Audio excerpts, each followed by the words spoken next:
The church was silent in a way that felt unnatural, like even the air itself was holding its breath, waiting for something it didn't quite understand. Sunlight filtered through the tall, stained glass windows, painting the marble floor in broken colors that trembled with every subtle movement of the gathered crowd.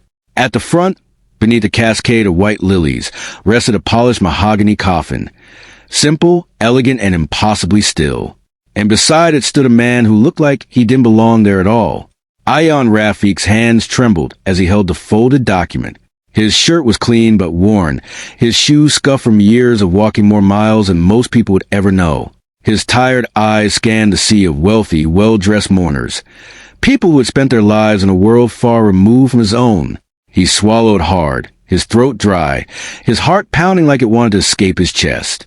Because the woman in that coffin, the billionaire whose life had commanded headlines, admiration, and envy, had left behind a final request that made no sense to anyone. She had asked him, a struggling single father, to read her will at her funeral, and no one knew why. Before we continue, if you believe in kindness, second chances, and the quiet miracles that change lives when we least expect them, take a moment to like this video, leave a comment, share it with someone who needs a little hope today, and subscribe to the channel Heartfelt Stories. Your support helps bring stories like this to life. Ayan shifted his weight, glancing once more at the coffin, as if hoping for answers that would never come. His mind drifted back to the day everything had begun to change, though he hadn't realized at the time. It had been an ordinary morning, the kind that blurred into every other day of survival. The sun had risen harsh and bright over the city, casting long shadows across the cracked pavement of the neighborhood where Ayan lived. His small apartment, barely enough for two, echoed with the quiet rustle of his daughter getting ready for school. Zara was 8 years old, her hair always slightly messy no matter how carefully he tried to comb it, her eyes bright with resilience that broke his heart every time he looked at her. She had learned far too early that life wasn't easy, that sometimes dinner was simple, and that her father worked harder than anyone she knew just to keep things going. That morning, she had hugged him a little tighter before leaving, her small arms wrapping around him as if she sensed something he didn't. He had smiled, brushing off, telling her everything would be okay. He didn't know then how much those words would be tested. Ayan's job wasn't glamorous. He worked long hours delivering packages, riding an old motorbike that coughed and sputtered like it might give up at any moment. But he pushed through, day after day, because there was no other choice. Zara needed him. She was his entire world. And then, one afternoon, everything shifted. It had been raining, a sudden, relentless downpour that turned the streets into chaos. Traffic slowed. People rushed for shelter, and Ayan found himself stranded near a quiet stretch of road, his motorbike refusing to start. Frustration gnawed at him as he tried again and again, each failed attempt tightening the knot in his chest. That's when he noticed a car. A sleek black vehicle had come to a stop not far from where he stood. At first, he didn't think much of it. Cars like that didn't belong in his world. But something felt off. The engine was still running, the headlights cutting through the rain, yet no one seemed to move inside. Hesitation gripped him.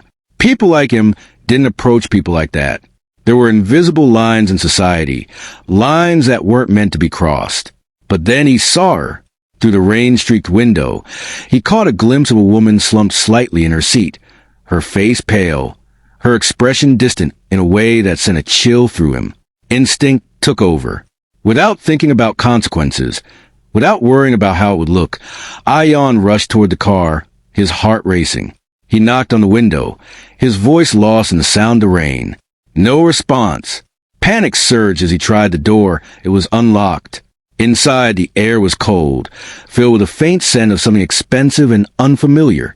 The woman's eyes fluttered weakly as he called out, her breathing uneven, her strength clearly fading.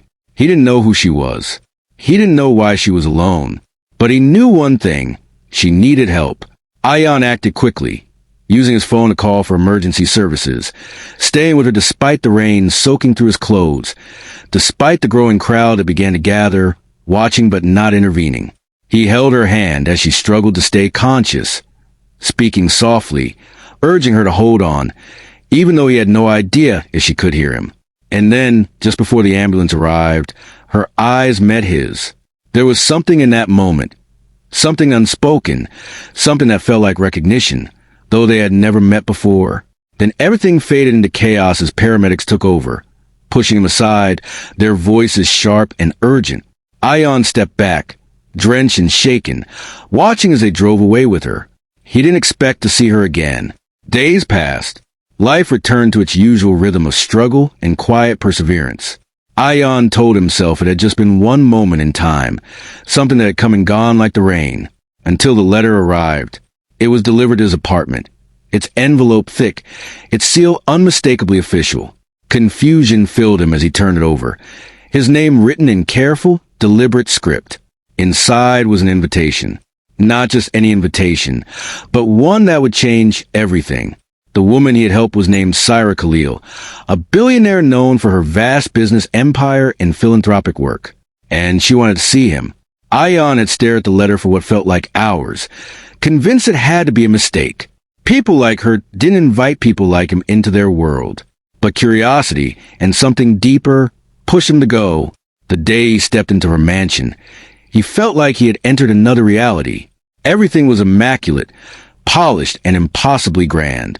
It was a world of quiet luxury, far removed from the noise and struggle he knew. And then he saw her. Syra Khalil sat by a large window, sunlight illuminating her features. She looked different, stronger, but there was fragility beneath it, something that spoke of battles fought in silence. When she looked at him, a faint smile touched her lips. From that moment on, something began to shift in both their lives. Over the following weeks, Syra asked Ion to visit her again and again. At first, he didn't understand why. She never spoke much about her businesses or her wealth. Instead, she asked about him, about Zara, about his life. And slowly, cautiously, he began to open up. He told her about the struggles, the long nights, the quiet fears he carried as a father trying to give his daughter a better future. He spoke of loss, of resilience, of the small moment of happiness that made everything worthwhile. Syra listened in a way that few people ever had, and in return, she began to share pieces of her own story. Behind the headlines and the success, there was loneliness, there were regrets, there was a life filled with achievements, but lacking the warmth of genuine connection. Somewhere along the way, their world stopped feeling so different. Time passed, and what started as an unlikely connection grew into something deeper, something neither of them fully understood. Until the day everything changed again. Syra's health began to decline. At first, she brushed it off, dismissing concerns with a calm that felt almost rehearsed. But the truth became impossible to ignore. The illness she had fought in silence was winning. And then came the request. She called Ion to her side one evening, her voice weaker than he had ever heard it. In her hands was a document, carefully prepared, its significance unmistakable. She told him she wanted him to read her will. At her funeral, the request stunned him. It didn't make sense. There were lawyers, family members, people far more qualified, far more expected to take on such a role. But she insisted. There was something in her eyes, a quiet certainty, a trust that he couldn't bring himself to question. And so, with hesitation and confusion, he agreed. Now, standing in that silent church, the weight of that promise pressed down on him. The room was filled with anticipation, whispers barely contained as he unfolded the document. He took a deep breath and began to read. The words started simply enough, formal, expected, mentions of assets, properties, charitable contributions. The crowd listened, some with interest, others with impatience. But then everything shifted. Ion's voice faltered for just a moment as he reached a section that felt different, personal, intentional. And then he read the words that would change everything.